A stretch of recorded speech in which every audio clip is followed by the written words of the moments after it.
My name is Rehana Mughal and I'm Director of Creative Economy at the British Council, and I'm based in our office in London. The Forum is part of the Spotlight season that we have running at the moment. There is a spotlight on France as a result of the Olympics and the Paralympics, and alongside that spirit, that Olympic spirit, we have this opportunity to really reignite and reimagine the relationship post-COVID with France. So the Forum sits within that whole portfolio of nearly 50 projects that are happening across France. That is also something that we are doing, is really trying to get out into the regions and out into the towns and trying to get culture something that people gravitate towards and enjoy and are part of. So this Forum comes at a really special moment. Alongside that, I'm going to be chairing, moderating a panel at the Forum, which I'm really delighted to do. And on my panel, I have the CEO of Creative UK, Caroline Norbury, and then also on my panel, I have Professor Andy Pratt, who is the UNESCO Chair for Global Creative Economy. And then I also have James Bennett, and he is the director of a project called CoSTAR. What I'm really hoping is that the conversation will be a catalyst for inspiring new ways of thinking, but also for a contemporary understanding of the diversity of creative approaches that we have in the UK. And I hope that the diversity will connect with the diversity you have here in France. When creative people come together in unexpected spaces, magic can happen. The adversity and the uncertainty of the COVID pandemic and what came after it has fueled our creatives to imagine better and to think about a future which is much more inclusive and fairer.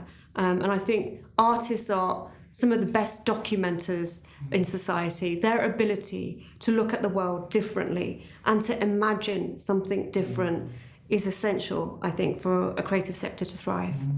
I'm Caroline Norbury, I'm the Chief Executive of Creative UK. Creative UK does two things. We champion and advocate for the creative industries in the UK, but we also work directly with lots and lots of small creative businesses to help them grow and to help them get the investment that they need to grow. I've been invited here to speak about the work that Creative UK does to today's forum. It's really interesting to meet different organisations that are engaged in the creative economy in France. I think that the fusion of culture and commerciality in the UK makes it quite easy for people from other countries to engage, because you're not waiting on the permission of an official body or a particular structure. You know, it's very much around getting access to the different networks, and when you do that, you find an openness and a desire to collaborate. One of the reasons that, I'm very keen to collaborate with the British Council is because I think that fundamentally the British Council is about building world peace. It's about getting people in a room to share their own experiences of culture, talk about their own experiences, and then together learn more about each other and find a way in which we can live in a world that's a bit more harmonious. And you can't get enough of that at the moment. And the more that you talk and the more that you share, the more that you can build those bonds that build a picture of togetherness rather than otherness. I'm Professor James Bennett. I'm the Director of the CoSTAR National Lab for R&D in the creative industries. CoSTAR is the National R&D Lab for creative industries to support companies working with innovative new technologies, from artificial intelligence to 5G to virtual production, allowing companies to explore and experiment with those technologies, supported by researchers, to build and innovate new products, services and experiences that they wouldn't be able to do alone. The British Council invited me to come and speak about CoSTAR at the forum. I think what was fantastic about the panel was the opportunity to think about ecosystems internationally and nationally, and how the opportunity to plug some of those connections together is really important for developing companies and cultural experiences that have a chance to grow. Collaboration is so key to innovation. The worst thing for innovation is a silo. So if the UK sits in a silo, we'll only ever innovate for ourselves. We have to think internationally, and France is our nearest neighbour. So for us, I think one of the exciting things out of the panel was thinking about where France and the UK can connect on innovation opportunities that challenge some of our established business norms, that provide opportunities where generative AI in particular is not a threat, but an opportunity.